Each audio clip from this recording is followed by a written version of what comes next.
Hello, hello, hello. Welcome everybody to the 509 Divine Pines podcast. I'm your host, Joseph Daniel Pena. Thank you guys for being here.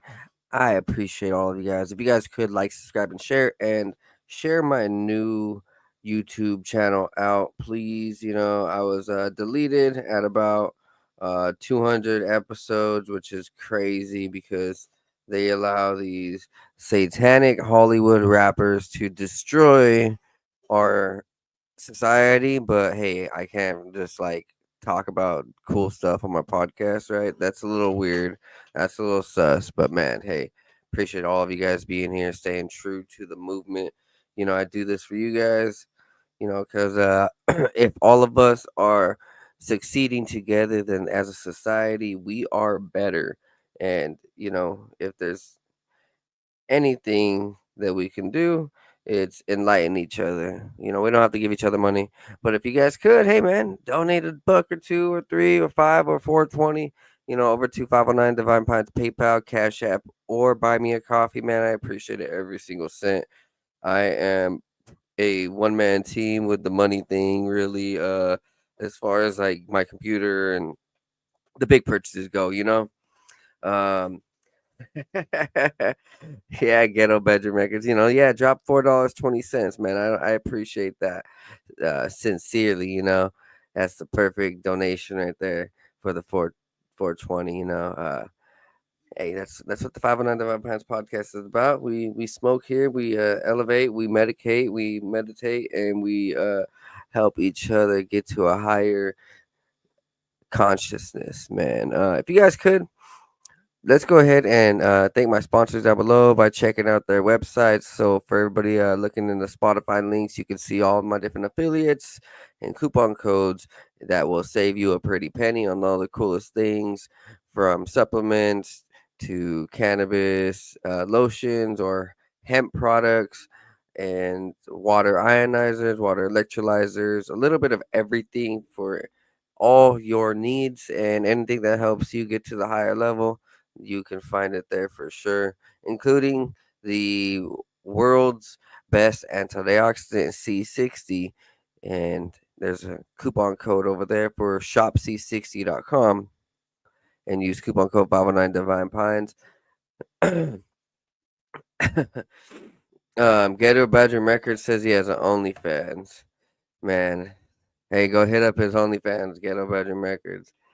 Uh, Today though, man, yeah, I was just kidding. He doesn't have OnlyFans. No one has an OnlyFans here, man. No one. But hey, let's get to it. So right now it's the top 10 discoveries of 2024, and this is pretty cool because hey, everyone wants to get away from the Diddy news and onto some cool things. So starting it off over in Panamarca, Peru. This is written by Jarrett A. Lobo. The making of a Mock Queen. At the site of Panamarca, a monumental center belonging to the Moqui people who controlled northern Peru's coastal valleys between 350 AD and 850, archaeologists have discovered the first evidence of a throne room designed for a mock queen. While working in a large pillared hall, a team led by archaeologists. Ooh, that's pretty cool, man. Jessica Ortiz Zavalos of the Archeological Landscapes of the Panamarca Program, Lisa Tever of the Columbia University, Michael Coons of the Denver Museum of Nature and Science, all unearthed extremely well preserved murals executed in vivid blue, red, and yellow, depicting four scenes that highlight a powerful woman. One panel shows the woman receiving a procession of visitors, and in another, she is seated on a throne. Even more stunning than the paintings is a physical evidence of an adobe throne whose back support is eroded from having been leaned against. The team found green beads, fine threads, and even a human hair all embedded in the throne's surface. A real living person occupied this throne in the 7th century AD, and all the evidence suggests that this leader was a woman, says Trevor. The paintings, therefore, are not just storytelling. We have a lot of evidence of powerful women in Moki culture who are usually referred to as priestesses. But what we have here is someone who had a seat of political power, says Coons.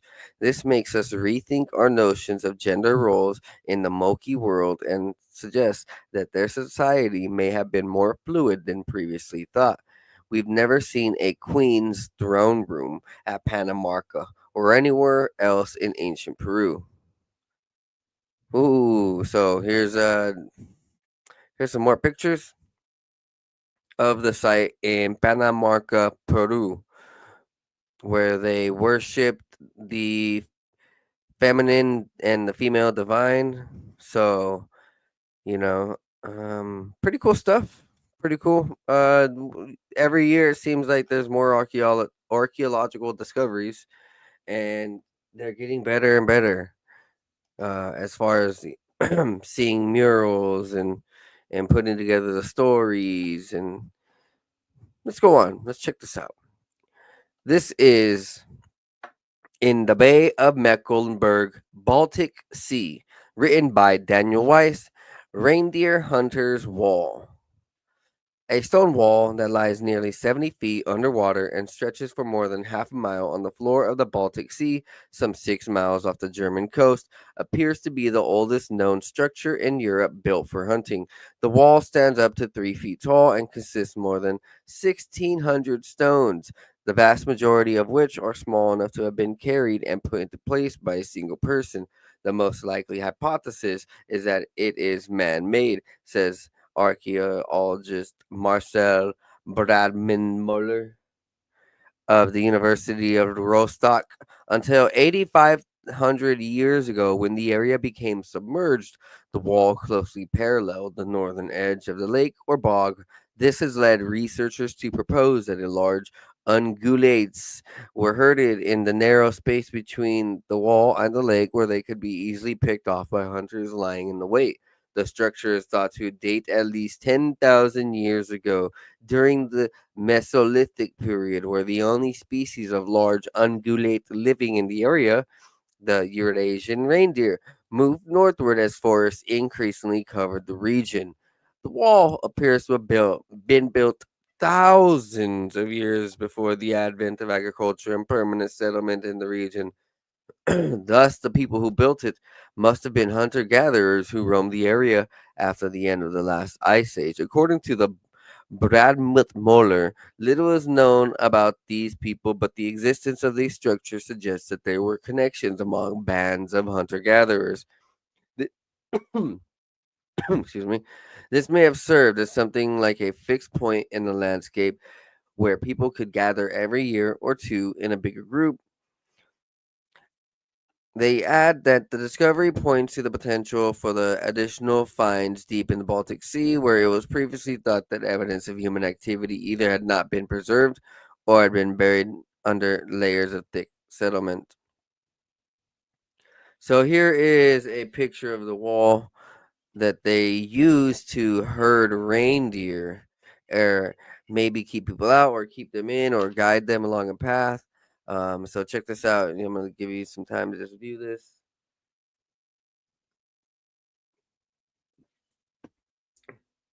Pretty cool stuff. Um, it shows that humans have been intelligent for a lot longer than they want to let us know.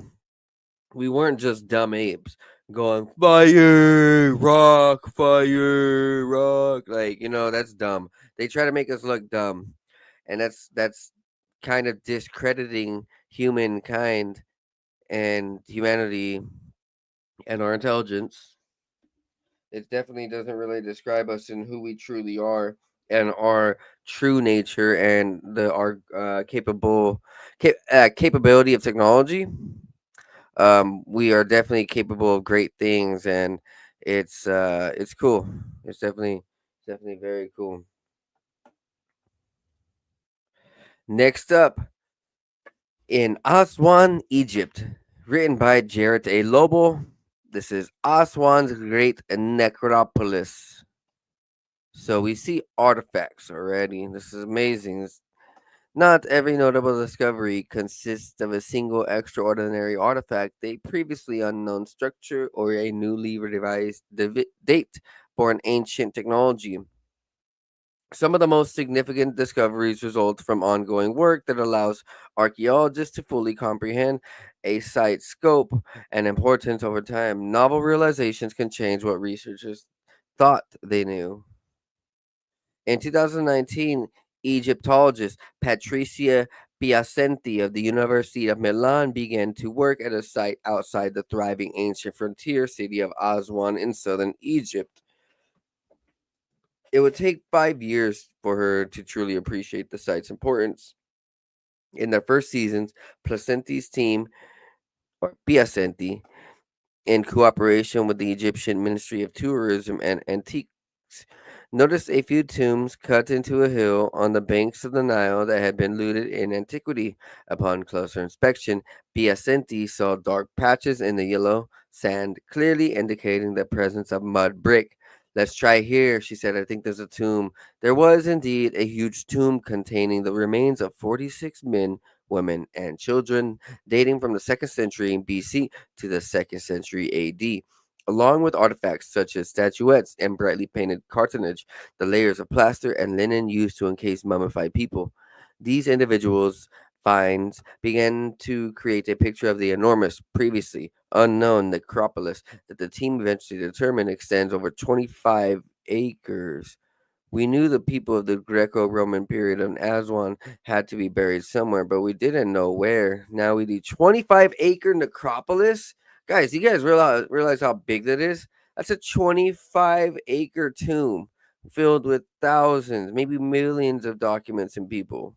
Oh, jeez. It was only in 2024 that it became clear that the necropolis is unique in Egypt. While Egyptian necropolises are usually constructed on 2 or 3 levels to accommodate many burials over a long period of time, the builders of the Aswan necropolis outfitted it with no fewer than 10 levels. So, while most necropolises only have 2 or 3 levels, this has 10. The necropolis includes more than 400 tombs containing the remains of thousands of people.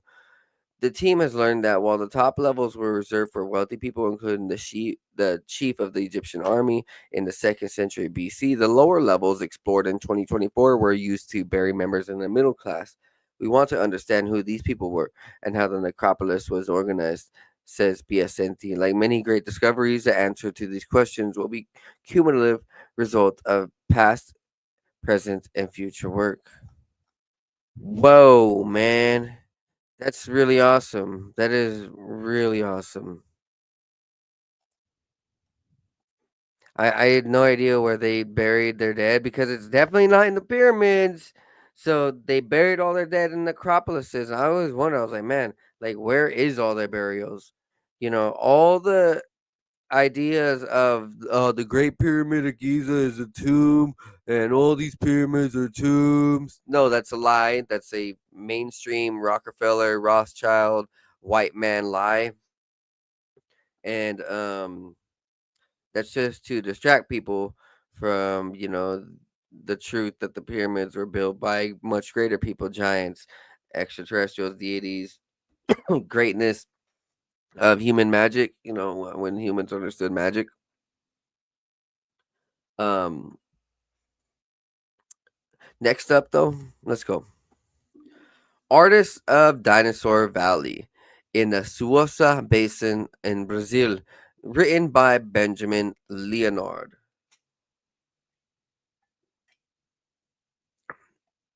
Some 140 million years ago, during the early Cretaceous period, dinosaurs roamed northeastern Brazil, leaving behind fossilized footprints that give area its popular name, Dinosaur Valley. Local residents and researchers have known about the tracks of the theropod, sauropod, iguanodontian dinosaurs at the site of Serrote do Letrolia for at least a century. Until now, however, scholars have paid little attention to petroglyphs with geometric designs that ancient artists incised in the same sandstone outcrops between 9,000 and 3,000 years ago. So, this whole thing about dinosaurs now, look, like it's a rigged, very rigged term. While everyone thinks, oh, dinosaurs. Okay, the first idea that comes to mind is these ancient creatures that are mythical, giant. They don't know anything about them. They don't know where they came from. They don't know really much. But like, if you the more you study, you realize, like, okay, dinosaurs just mean old animal. It's not a new species. Dinosaurs aren't a new species. That's a rigged term. It's kind of to throw you off. It's kind of like calling everything in the sky aliens. It's like, no, some things might be angels, some things might be demons. Aliens is kind of just a blanket term, right? Dinosaurs is a blanket term to kind of cover what old animals would be, like before the flood, like before the ice age, before the meteors, before all these different cataclysms that we have experienced, before the volcanoes went off, before all the different types of cataclysms that we've occurred throughout the centuries here on Earth that have led to destruction of fauna, plant life, the rise in sea levels, destruction of animals and civilizations. Though what we're seeing with the term dinosaur is just to represent the old animals. So they're like, we have an idea of how they look, but most of the time they do not have like a full skeletal remain. So they kind of just like, put things together with how they think, and a lot of the times it's an artist's recreation, and they'll admit it if you look and search. Um, but they're not like mysterious in a new form of life type of way. They're old, they're known. We have genealogical records. That's why they kind of say, "Oh, the bird is related to the petrodactyl or whatever the heck." Like they kind of reference that they know where certain species originate from within the uh older animal lineage, right? And that's all we're seeing. So I guess what this is saying is that there's a whole bunch of old animal remains, and like, very interesting, very very interesting, right? Like, so they're finding remains of where maybe people of before the ice age, or the flood, gathered and died, kind of like how we're speculating with Göbekli Tepe and the pyramids and Machu Picchu, where we are saying, is this a remnant of before the flood? Like, is this the last known remnants of society? This is questioning the animals, and this is a one of the last known presence of the old animals. Pretty interesting. Says, until now, scholars have paid little attention, right? In some cases, the designs were mere inches from the dinosaur tracks, using traditional field survey methods as well as drone photography. An interdisciplinary team of archaeologists and paleontologists, led by archaeologist Leonardo Trajano at the National Center of Archaeology in Brazil's National Historic and Artistic Heritage Institute, identified and documented more than 50 such petroglyphs across a 16,000 square foot area. The petroglyphs, which range from less than an inch to more than a foot in diameter, including circles divided by perpendicular lines, shapes resembling stars, and snake like curves, and distinctive three-tone impressions that look like animal footprints. Similar motifs have been found in at least 150 other rock art sites through the northeastern Brazil, though none appear in proximity to dinosaur tracks. This suggests, Trajano says, that the prehistoric people who created art throughout the region shared ways of expressing themselves. We know these societies basically just from the rock art record. They were moving around, so we can infer that they were probably hunter gatherers. Although the meaning of the design remains opaque, Trajano believes that their placement wasn't random, that this site is very important because of material evidence that proves indigenous people were aware of the paleontology archaeological record, and that meant something to them. It was important enough for them to place their symbolic visual code right beside their dinosaur footprints. It's kind of like I feel like South America and Central America is home to some of the oldest proof of history, and we're barely scratching the surface. I mean, even the whole thing with the Nazca lines, right? If you look in the Nazca lines, Nazca lines, and you'll see like there's like this ancient language of animal art or symbols, and it's like, what the heck is being explained here? This is more than just a coincidence. Next up, the origins of the Scythians in Tuval, Siberia, written by Jarrett A. Lobo.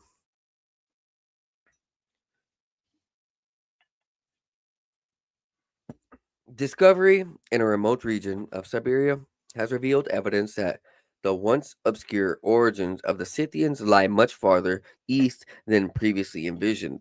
The Scythians are best known as nomadic warriors whose horse centered culture flourished from around 900 to 200 BC across the Eurasian steppe and into Eastern Europe.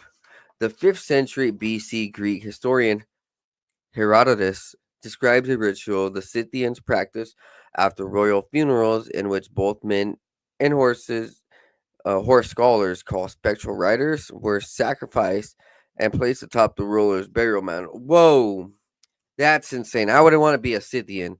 Ah, that's horrible. So, like, men and horse scholars were sacrificed and placed with the king.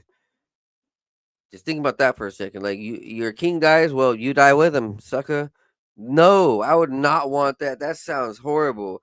I don't care.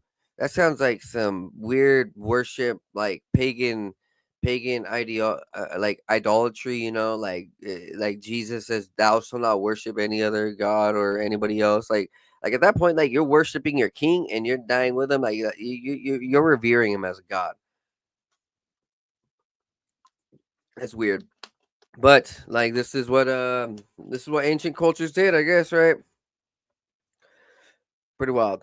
While excavating a site in the Republic of Tuva in southern Siberia, a team of archaeologists, including Gino Kaspardi of the Max Planck Institute of Geoanthropology, and Timur Sadikov and Yegor Blokin of the Russian Academy of Sciences unearthed fragmentary human and animal remains atop a late 9th century BC mound known as Tunaguan.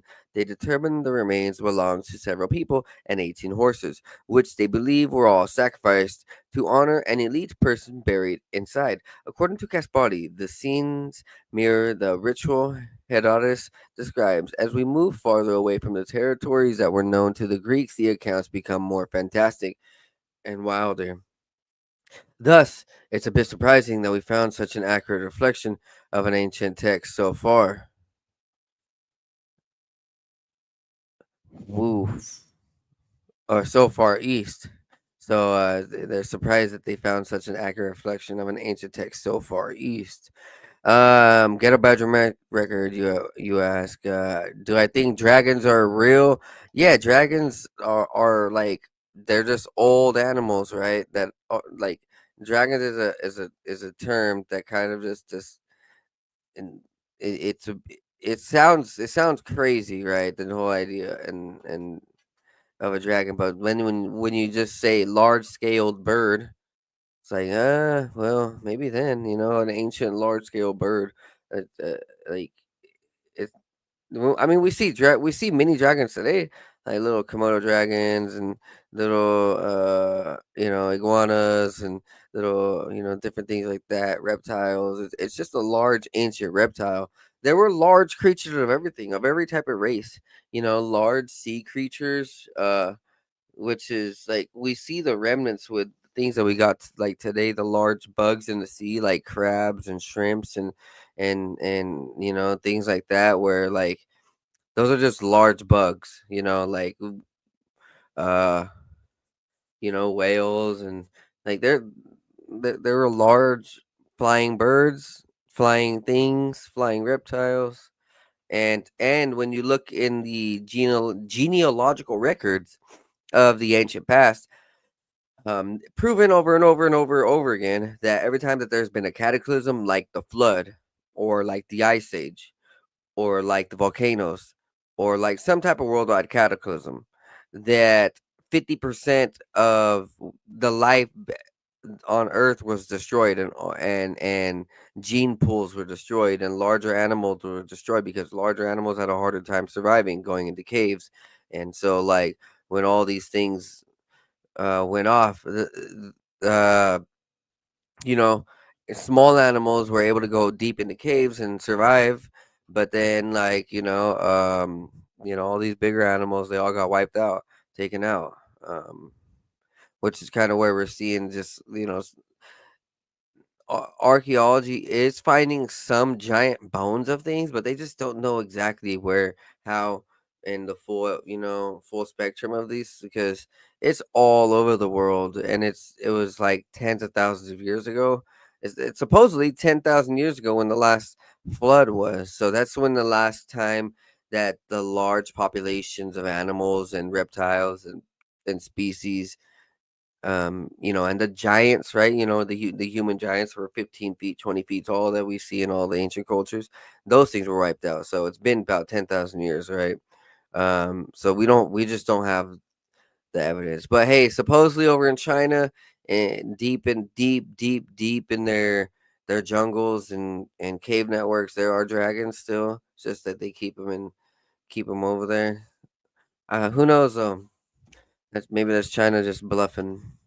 The team was fortunate to find evidence of the Scythian culture, including horse gear, weapons, and artifacts depicting animals, as very few monuments similar to Tunig 1 are known, and they've been difficult to locate in the vast, featureless steppe landscape. We got lucky, Kaspari said. It's not simply the presence of horses that is important, he adds. Also significant are the find's implications for the understanding how rapidly Scythian culture spread its predecessors in Mongolia, where the extensive use of domesticated horses in burial rituals and the construction of colossal stone monuments to the dead were pioneered. It's another puzzle piece showing how ideas traveled once horses were in widespread use, Kaspari says. Today, places like southern Siberia feel like a forgotten hinterland, but this discovery is a reminder that this wasn't necessarily the case for prehistory. Pretty cool Goldian Scythian or Scythian gold horses. So that looks pretty cool. I ain't gonna lie. That looks like a cool emblem that someone could use. Next up, in Pompeii, Italy, a war hero's grave, written by Jason Urbanus. An ornate tomb, likely belonging to a high-ranking soldier who served on the front lines in Spain under the Roman Emperor Augustus, had been discovered in Pompeii. After the soldiers retired from the military service, he withdrew to the Bay of Naples and reserved the promise of commemorative monument on public land. A great honor, being awarded a public funerary monument was far from common, says classicist Maria Chiara Scrapatioschi at the University of Naples, Federico II. This distinction represents a formal recognition by Pompeii of the man's prominence. Workers discovered the tomb while renovating Pompeii's modern library. Around 30 feet below ground level, they unearthed a semicircular complex known as a scola tomb, only 8 which have ever been found in the world. These tombs resemble stone benches with carved lion's feet at either end and were reserved to hold the urns of only the most prominent Pompeians. Whoa, I want to see this type of tomb. A Scola tomb. So, very interesting. This is part of it all.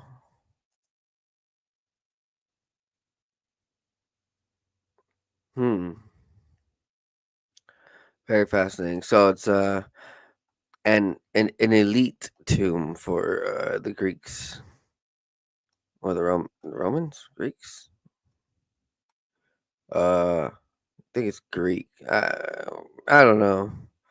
Wherever Pompeii, Rome, Pompeii, Greece. Who knows? They were kind of mixed, right? They were Greek, Roman, Jewish. They were all, uh, they're all different cultures then. An inscription carved into the bench's backrest indicates that the tomb was dedicated to a man named Numerius Agrestinus Equitus Pulcher by the order of the Society Council. The text lists the offices that Numerius earned, including military tribune, prefect of army engineers, and Dumbrer of Pompeii, the city's highest elected office. Archaeologists were surprised, however, at another Numerius's office, prefect of the Archeological, a previously unknown position. Hmm. The Otrogons were a Celibitarian tribe or Celtiberian tribe from the Spanish region of Cantabria who were conquered by Augustus during the Cantabrian Wars in 29 through 19 BC. Scholars believe that Numerius was an important military leader who was given responsibility for supervising Cantabria during or after the war. The recently discovered funerary inscription finally provides proof of a prefect overseeing the Cantabrians. Scrapadiccio says, while the inscription's brevity leaves much about the role uncertain, it confirms that Numerius Agrestinus held an important Augustan political office in Spain, and this discovery sheds light on an underexplored aspect of Roman provincial administration. Hmm, interesting. Interesting. 2024 was a pretty interesting year. It wasn't just filled with doom and gloom, it was filled with amazing archaeological discoveries like this. So, here is another discovery from the King William Island in Canada, Grim Evidence from the Arctic, written by Daniel Weiss. The 134 men aboard the ships HMS Erebus and HMS Terror, which sailed from England in May 1845 under the leadership of Captain John Franklin, were equipped with seemingly ample provisions and state of the art gear to help them chart a sea route across the top of North America from the Atlantic to the Pacific, the fabled Northwest Passage that eluded European explorers for more than 3 centuries. Far from reaching its ambitious goal, though, the Franklin expedition would go down as the most catastrophic Arctic endeavor in history. Not a single man survived. Nearly 2 centuries later, researchers are still uncovering grisly new details about the expedition's final days. The expedition's last written record, penned by Captain James Fitzjames of Erebus on April 25th, 1848, was left near Victory Point on King William Island in the Canadian Arctic. Fitzjames reported that Erebus and Terror had been trapped in ice and abandoned, that Franklin had perished the previous year, and that an additional 8 officers and 15 crew members had died as well. The remaining men planned to head south the next day, with Fitzjames now second in command under the captain of Terror, Francis Crozier. Many didn't make it far. At a site on King William Island, around 50 miles south of Victory Point, archaeologists in the early 1990s discovered the remains of 13 expedition members. As an indication of how dire conditions must have become, they found the bones belonging to 4 of these individuals displayed cut marks showing that their bodies had been cannibalized. Now, a team led by archaeologist Douglas Stenton of the University of Waterloo has confirmed that the first time the identity of one of the victims, Fitzjames. Markers on the Y chromosome of a direct paternal descendant of the captain's great grandfather matched to those on the Y chromosome extracted from a mandible with multiple cut marks found on the island. Stenton points out that neither Fitzjames' rank nor his status appears to have been sufficient to protect him from this indignity. It's difficult to imagine what these men were going through, and I think that the primal instincts, the survival instinct, simply overwhelmed inhibition. Tragically, it didn't save their lives; it only prolonged their suffering. Horrible. That is a horrible discovery. So these guys are finding that their last days weren't just one fall swoop in the ocean. They all died miserable deaths. Jeez, jeez. Sometimes archaeology can be sad, but who knows? Not everything is sad these days, right? Like this right here, golden shaman found in the Nata district in Panama by Jan Herzig. At El Cano Archeological Park in central Panama, archaeologists have unearthed a 1,250-year-old tomb containing the remains of a man draped in golden ornaments and buried face down alongside numerous gold figurines and 8 gold breastplates or pectorals, as well as tubes made of deer bones. The El Cano necropolis was built on the banks of the Panama's Rio Grande between the 8th and 11th centuries AD by the Cocle people. Archaeologists project Director Julia Mayo initially believed that the tubes were flutes, but upon closer inspection, she determined they are what are known as healing tubes, which the Coakley likely used to inhale and exhale smoke from burning medicinal herbs during rituals, like they do with tobacco or rapé or maybe cannabis or different types of herbal remedies. Maybe who knows? I don't know. I don't think they can burn ayahuasca like that. Ayahuasca is more of a drink.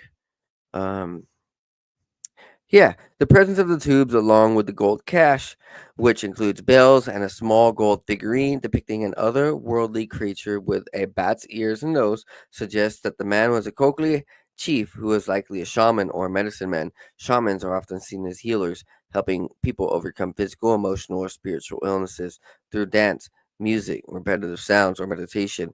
Shamans enter trance state to communicate with spirits, receive vision, or access knowledge. Um, Pretty wild. That looks pretty freaking ugly and hideous. Like, I don't know, man. That's not a healer right there. Does he have 6 fingers? One, two, three, four, five, six. Whoa! They do have 6 fingers, so that means these are part of the giants and the Nephilim, or something like that. So in the Book of Enoch, it says that the giants and the Nephilim and the fallen angels and all of them and the dark side, they taught mankind like the witchcraft type of stuff, right? And so this could be a depiction of a specific, witchcraft remnant, right? Or this comes from a time and period when the fallen angels and their sons and daughters and their giants and their Nephilim and all that stuff was alive and supposedly it's still very existent today, just not that common. Whereas 1,000 years ago, it was a little bit more common. Like you would see the remnants of these bloodlines, and then a couple thousand years ago, these things were still everywhere. Um, I mean, you still see the Illuminati with their wickedness, so that's probably still very much alive. But this right here, the 6 fingers, that's a known trait of giants and the dark, like the Nephilim and stuff. Um, Very interesting that I caught that. According to Mayo, the necropolis was used to venerate Kokli ancestors and to legitimize the power of ruling families through public ceremonies. On the surface of the pictorials are depictions of mythological creatures, including hybrid beasts with features of bats, butterflies, fish, sharks, crocodiles, and birds. These hybrids represent mutability and the transition to the afterlife. Like the Egyptians, and they're half human, half animal people, like demons. The Coakley selected animals that can inhabit multiple elements of earth, air, water, and fire, or possessed abilities associated with shamanism, such as the transformation, flight, or vision in the dark. The figures embossed in the gold pictorials represent the ways that their gods manifested themselves to the shamans. Well, it was also known that the fallen angels were also like animal-ish, like they had like they had things animal like traits, which is like kind of like the idea of where we see like X-Men and some of these things are angelic or demonic, like, but they're like also part animalish, they're part like superhuman thing. It's very similar, right? And so sometimes these spirits that they were these animal spirits that people were summoning, the bat or the owl or different things like that, right? They are related to the darkness and the forces of evil through like the fallen angels and their remnants of origin, you know. Next up, Unmasking a Maya Dynasty in Petin, Guatemala, written by Jan Herzig. Give me one moment.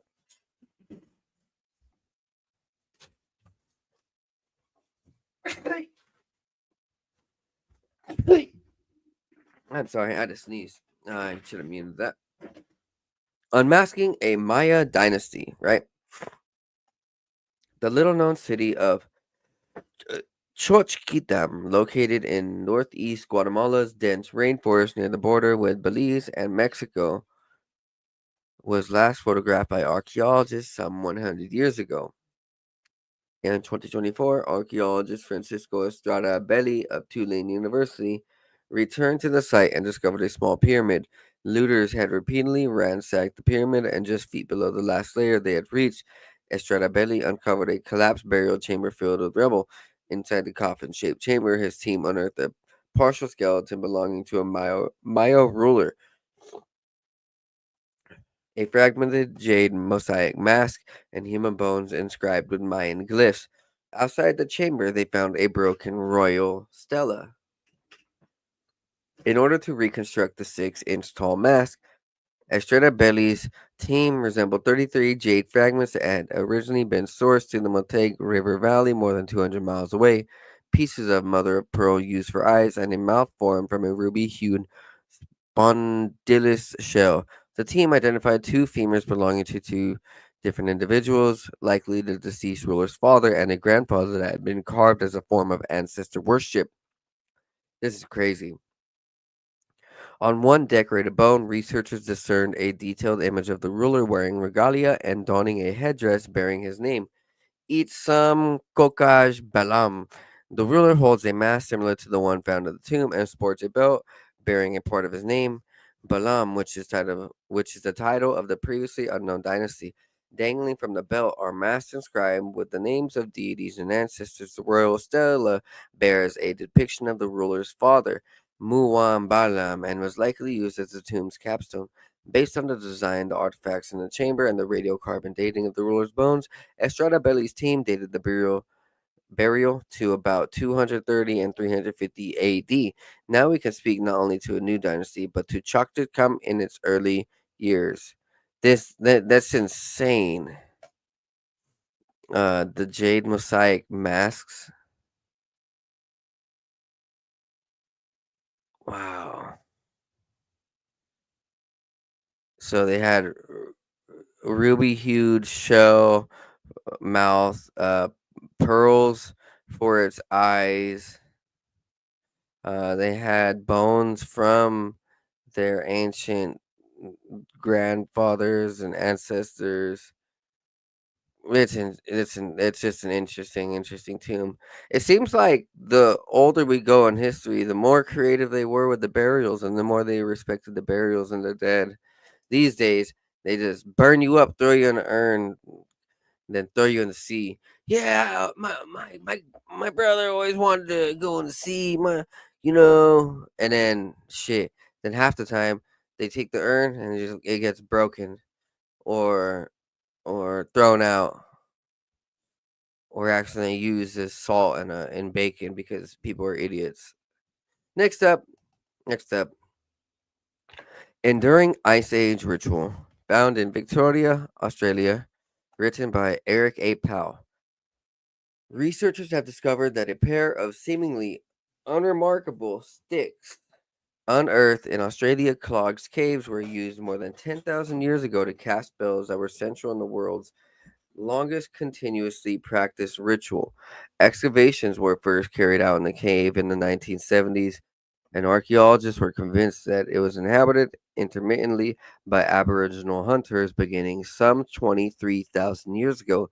But the interpretation of the cave as an occasional campsite never sat well with the local Guni Kunai people, who believe that their ancestors used it as a sacred retreat for rituals practiced by medicine men and women known as Mula Mulang, not simply as a dwelling. In recent years, Gune Kurne elders requested that the archaeologists return to Klog's cave and collaborate with them to conduct new excavations informed by the traditional knowledge.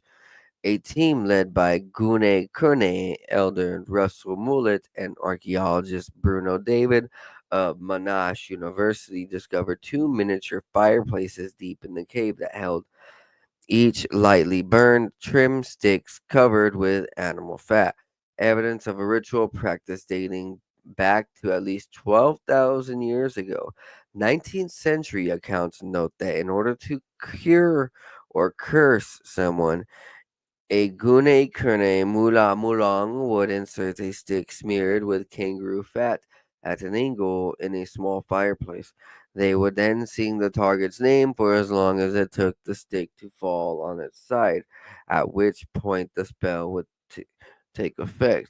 Radiocarbon dating of the sticks and charcoal from the two miniature hearse at Clogg's Cave showed that one fireplace was used around 12,000 years ago and the other some 10,000 years ago. The arrangement of both the hearse and sticks perfectly match ethnographic description of the Gune Kurne ritual, suggesting that Mula Mulang passed down knowledge of the rite over some 500 generations, making it the only Ice Age ritual known to have survived unchanged into the modern era. Whoa! That is pretty awesome. So so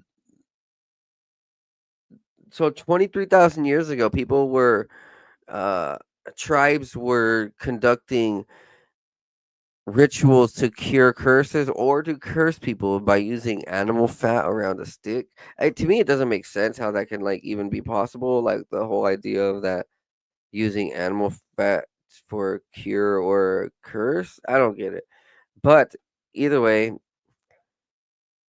archaeological evidence has shown this being existent from 23,000 years ago and being the only known surviving ritual remnant that we still see to this day. Pretty cool. Pretty interesting. Pretty cool to see the tribal stuff, the native culture type of stuff that they know what they're talking about. They proven it. They passed down their legends over and over through oral history. So, you know, through generations, they talk about their stories, and a lot of people like to say, "Oh, that's just myth, and that's just dumb, and that's just tribes being stupid, and they just say things just to say, and they forget. They don't know." Like, no, no, no. These native tribes are very smart, and they don't mess around with their oral history or their their understanding of their cultures. Like when they're really in tune, they don't ignore it, you know. um I think that we should take more time to understand the native cultures of all continents, like everywhere, you know, from the Inuit up north down to the tribes still in Argentina and Chile and all these different places, even in Mexico and everywhere around the world. There are still native tribes. You just got to find them, right? It was only like 100, 200 years ago that they were more popular and potent, and like before all this stupid New World Order autocracy from the Rothschilds and stuff took over. Anyways, next up, let's see. Oh, that is it for the top 10 discoveries of 2024. Now we are going to go on and finish. So this is big news. Appeared a few weeks ago. I had talked about this about a month or two ago, and the court case was going on. This is from about 10 years ago. The whole drama and situation, how in North Dakota there were the native tribes standing off with the oil industry, and the oil industry was trying to build oil pipelines through North Dakota, South Dakota, all throughout people's lands that the oil business had no business going into it. Like, the oil companies had no business going and building at these places. But those big standoff, there were illegal tactics being used, like they were spraying the natives with water when it was only like -2 degrees and 5 degrees, so they were freezing. They had ice all over them. They're getting sick. They were using sound frequency weapons. They were, using beanbag weapons. They were using everything they could to shoo away the native people, which is horrible, because they were just peacefully protesting. So Greenpeace, one of the biggest nonprofit peace agencies or nature agencies, whatever, environmental agencies. Um, Sued the Dakota Pipeline and and they sued the oil companies and they lost. So there's no freedom of speech. There's no freedom of protest, a peaceful protest. Now the environmental agency must pay the oil company $500 million, $660 million, because they interrupted the oil company's business, even though it might ruin the land, and more than often it does ruin the land. If that's it's pretty bad news. I'll be honest. This is not a good sign for freedom of speech. Definitely, especially with what happened to Alex Jones last year, where they did not let him take his information to trial. They shut him down. They staged and rigged and corrupted him, and everything that the government and the biggest corporate conglomerate agencies of elite aristocracy families and elite royal families and oligarchs and all these elite weirdos, they're ruining humanity right now by this type of stuff, that they're you know not allowing freedom of speech, by the stuff with Alex Jones, by the stuff with everything that they did with the whole censoring doctors during the last 5 years for creating holistic medicines and suggesting alternative medicines, right? Next up, though, let's let's use whatever amount of time we can with our speech for the you know good, I guess, right? Yeah. Because who knows if our freedom of speech ever gets taken away? They want to censor the internet. They want to make people pay for the internet like this, right? So you know how Google and DuckDuckGo and Bing and Yahoo and AskJeeves and all these web engines and search engines, they're supposed to be premium, but they have ads all over, and they have all these rigged searches. It doesn't always show you what you want. Well, here is a private, uncensored web browser called Kagi, but it's $10 a month. So if you want premium web browsing without all ads, you gotta pay these days, which is kind of insane. Like, especially with the way that subscription prices are going up, and there's literally subscriptions for everything these days, and I mean everything, right? Like, you can almost subscribe to anything if the company allows it, and 90% of companies allow some type of subscription type of offer. But if you want, go check out Kagi. So there's this article written by David Pierce, and he says he loves it, he likes it, and it gives you all the right answers and results that you want without all the ads and blocks and fake articles and stuff. Next up, everybody should stay away from Tesla dealerships on March 29th, because there's going to be a whole bunch of rainbow hair colored weirdos protesting and shooting up Tesla factories and blowing them up and getting in the way and punching people and doing crazy violent vigilante type stuff.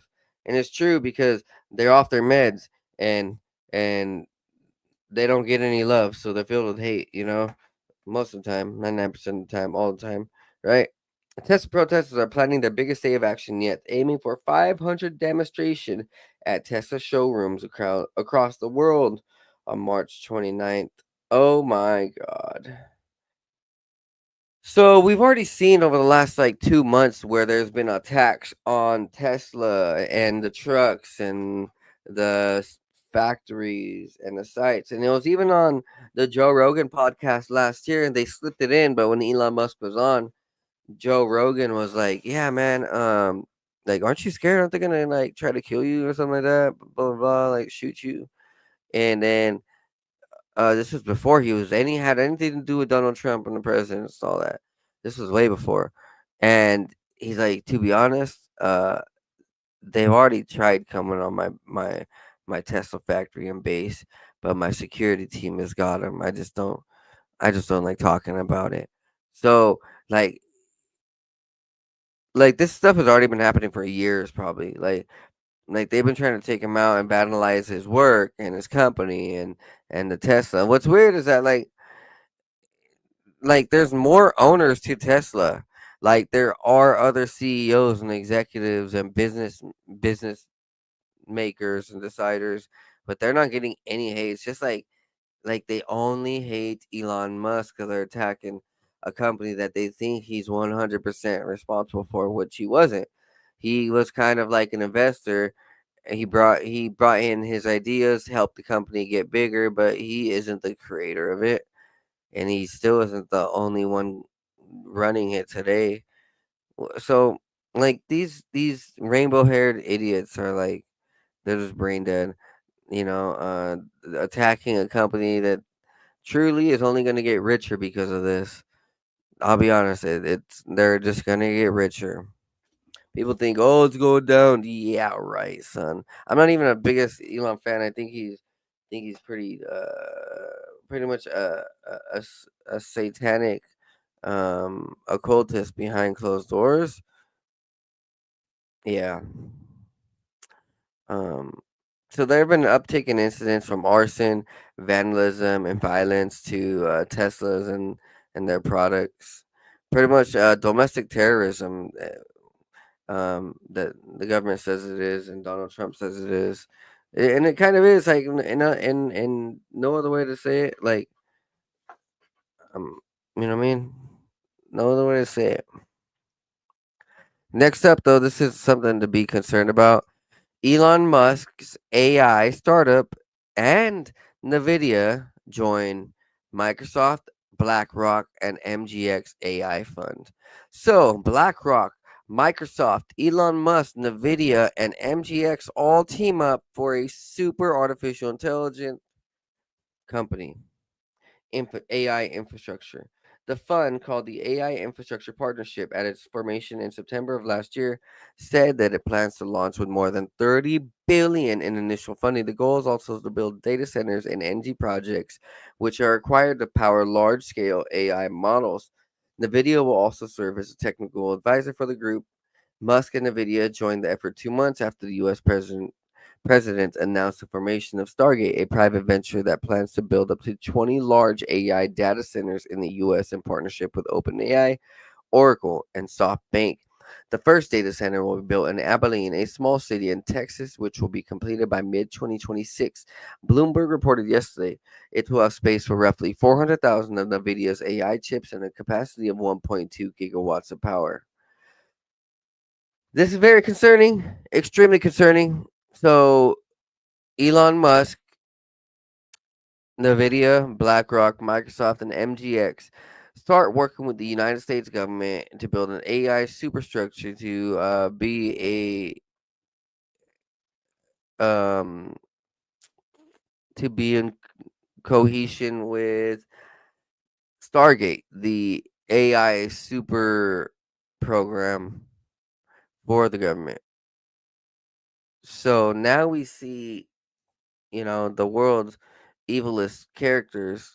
Mike. So here it is. Here it is. Bill Gates and Elon Musk joining forces with BlackRock and NVIDIA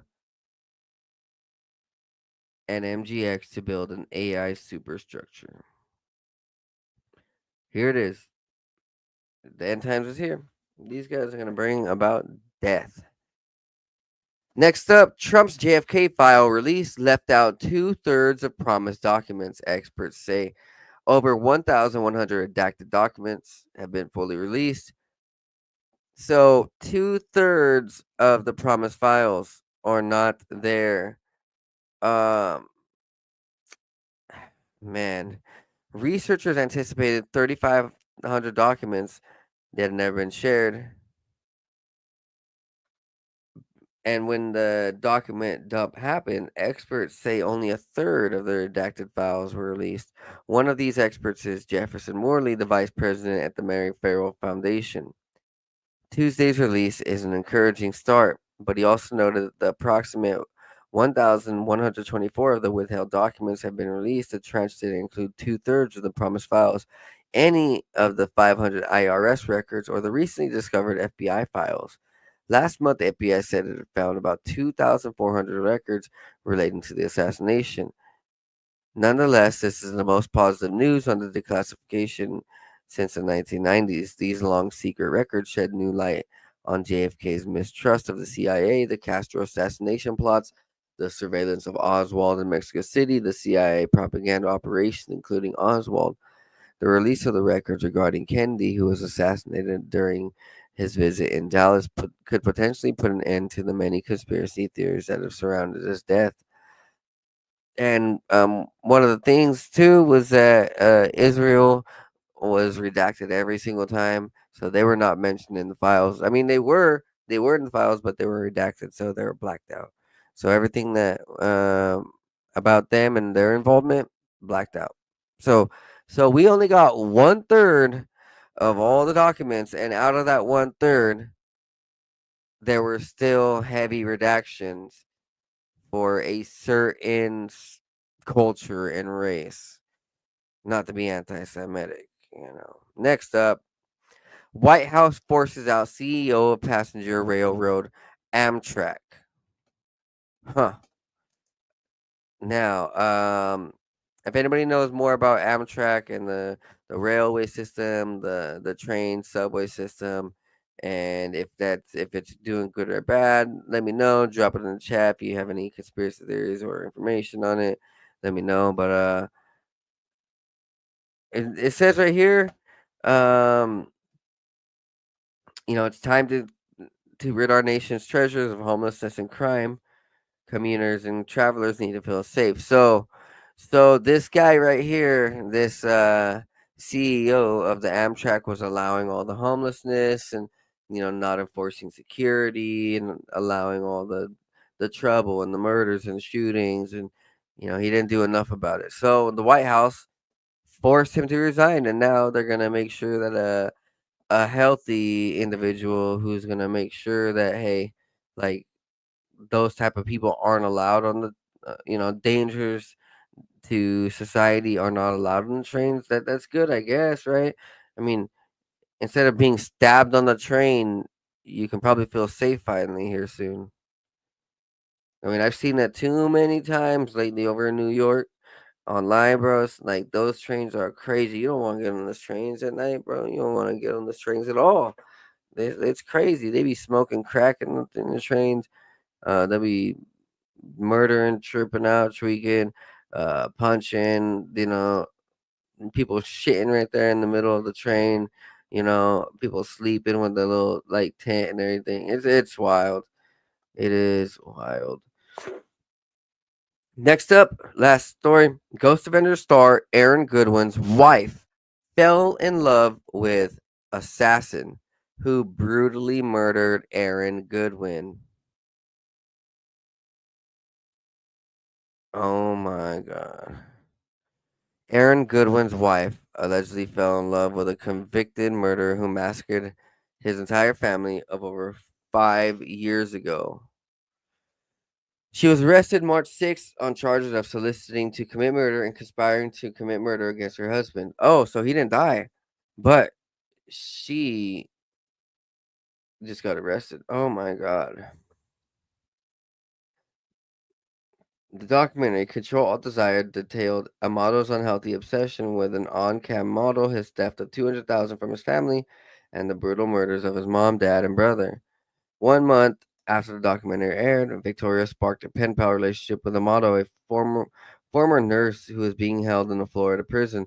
According to an arrest report, Victoria told Amato that she and Aaron were going through problems in their marriage. She further described being lonely and began connecting with Amato. The pair communicated mostly through text messages. Am I a bad person because I chose to end his existence, not divorce? Through Find My application, Victoria was able to tell Amato of Aaron's exact location. Amato relayed this information to a third party who would take care of the situation. At the time, Aaron was on location filming for his hit TV show. He's asleep right now in his hotel room. Amato allegedly wrote to the unarmed individual, I need to know what's going on. Can I get an update? Was it done? The alleged murder for hire plot was uncovered after Florida correction officers confiscated Amato's phone. The Las Vegas Metropolitan Police were notified and moved forward with Victoria's arrest. When arrested, Victoria denied the plot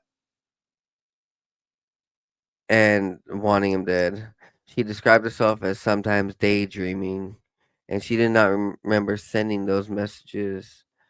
She expressed her feeling of wanting to be without Aaron and with Amato, which she described as fantasy and daydreams. Aaron filed for divorce from Victoria last week, just days after she was arrested. So crazy, man. So the Ghost Adventures, main guy, his wife was insane, tried to kill him. I can't believe this, man. And it was, there's an update on the Xavier Worthy Kansas City Chiefs story. So Xavier Worthy last month was um supposedly accused of beating his wife up and like violently being, bad, right? Violence, domestic assault and everything. Um but there's a twist. Xavier Worthy is suing his ex-fiance. So Xavier Worthy hired a professional private investigator sometime last year to check on his wife, check on his girlfriend. And he showed that she was cheating on him with a private trainer. Well, she got caught, so he brought it up to her, said, hey, I caught you cheating and I need you to move out. I'll get you an apartment for the meantime, but I need you to move out. I don't want to be with you. Please don't please don't stay here. You can't be here. And she started acting violent and threatening him and harassing him and saying, F you, you're gonna stay with me no matter what. And you're blah blah blah, like threatening him, harassing him, trying to entrap him and trying to be like, yo, you know what? I'm the boss woman. This is me, Cardi B, Beyonce. This is me, Ice Spice. This is me, Sexy Red. I'm a bad bitch. Like stupid shit, right? Like these dumbass bitches these days, they're like mentally retarded and gone. Like they're trying to trap men. They're trying to destroy men because the Hollywood celebrities are like, yeah, bad bitch time, twerk, pop bottles, money, gang, fuck, nigga, blah blah blah blah blah. Right? Like that's all they say. And these girls these days are brainwashed. They try to be like hustlers and players and like pimps or whatever, or like mentally delusional. How about just say that? Like they're psychotic. They're literally psychotic by trying to run games on men these days. Like if you're gonna try to be serious and try to be like, yo, I'm gonna marry you and I'm gonna be in a relationship with you and only you, then do that. Don't be playing games and be like, I'm gonna marry you and only you, but I'm gonna cheat on you, and when you catch me, I'm gonna ruin your life. So she was caught. he told her to move out. She refused. And then she made up all this stuff saying, "Oh, you're beating me up and you're violent." And she made everything up. She made everything up. It's pretty wild. So, Travis County District Attorney announced that they wouldn't pursue charges, citing lack of evidence. Now, it's not only that she fabricated the assault allegations, but she also physically attacked him. So she punched him and scratched him and ripped out his dreads. She stole cash. She stole valuables like jewelry, and she intentionally tried to harm his career. The lawsuit alleged that this was all part of a calculated effort to damage his image and benefit personally from the fallout. While the legal case plays out, fans have taken investigation into their own hands. One detail caught everyone's attention. Ty Jones' Instagram's bio simply reads "Woman of God," like she isn't out here cheating and falsely accusing him of domestic violence. Hey, so here's the thing. So I'm gonna show you guys something real quick with this picture. I'm gonna see if I can zoom in just from here. So you see their heads, right? All right. This is from a professional marriage counselor, professional body language expert, professional body language readers, and everything. So, if you get a picture of a couple standing side by side and there's a significant tilt, like a really significant tilt that one of the couple's heads is facing outward. So you see her head, she's tilting outward. That's an instinctive, a natural sign that she is not committed mentally.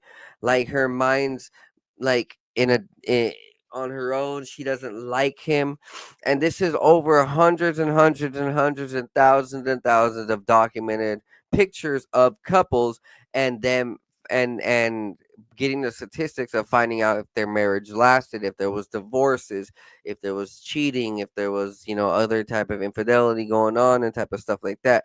And more than not, way more than 50% of the time, I'm guessing 75% of the time or higher, when you see a tilt like this woman's head is facing outward, you see he slightly, I wouldn't say he really has a tilt. He, for the most part, it looks like he's just standing up. But it looks like she definitely is tilting more than just normal. Um and at this point, he's probably already onto her that she's cheating, right? Yeah. Pretty bad, pretty bad. The irony wasn't lost on fans, with the serious allegations laid out in worthy lawsuit, including claims of property destruction and false police reports. Users across Twitter and Instagram questioned the contrast between the bio and the behavior described.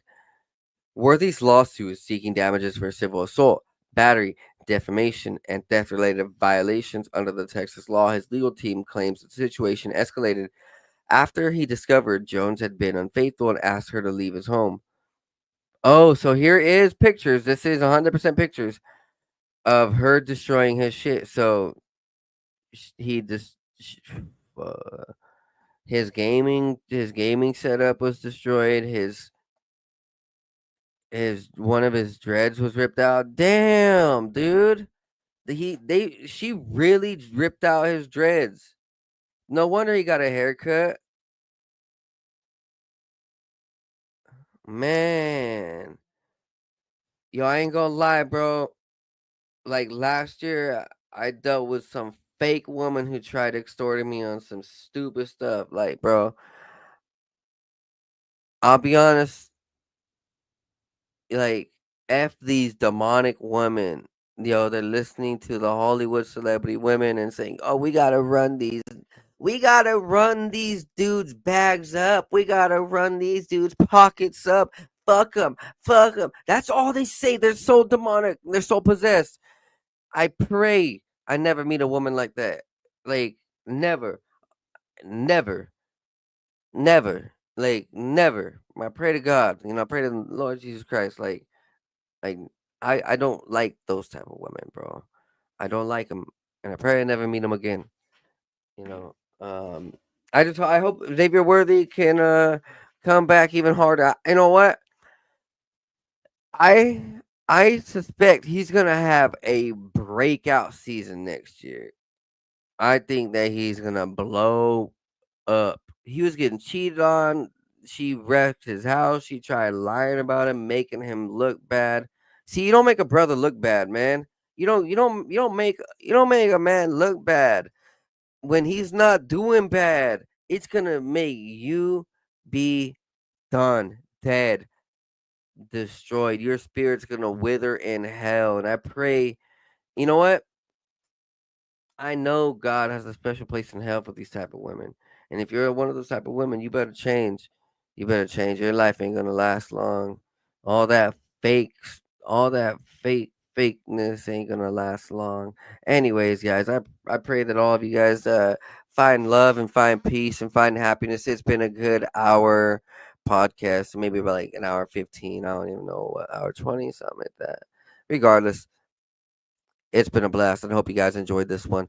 Thank you guys for being here. Share this out on all platforms. Remember, guys, like and subscribe and share and follow me on every platform that you can: Instagram, Twitter, Twitch, Facebook. We got YouTube. We got Rumble. We got a little bit of everything. You can find me on Xbox Live also. I'll be gaming on Marvel Rivals. If you want to game it on Marvel Rivals, let me know. Thank you guys. Love you guys. Be blessed. Be high. See you guys next time on the 509 Divine Pods podcast. Peace. I love y'all.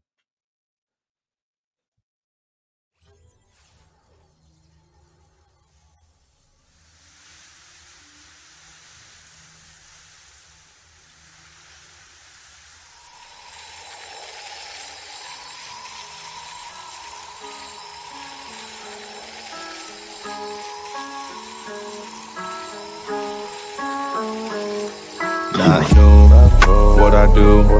I've been at it for a minute, pursuing, doing the damage. New, I would do everything that I said I would do. I gotta have it, so goddamn it, I'ma be everything I plan to be. Glad to see money coming my way, believe I'll achieve anything I put my mind to, or at least I try to. I'm avoiding my doom, manifesting my room. Meditate the ease of flow, third eye open, see the goal, the energy. It can enter me, get me to feeling full, forget my enemies. Dead to me, yeah, I proceed to go to a new dimension. Gotta mention it's inside our soul.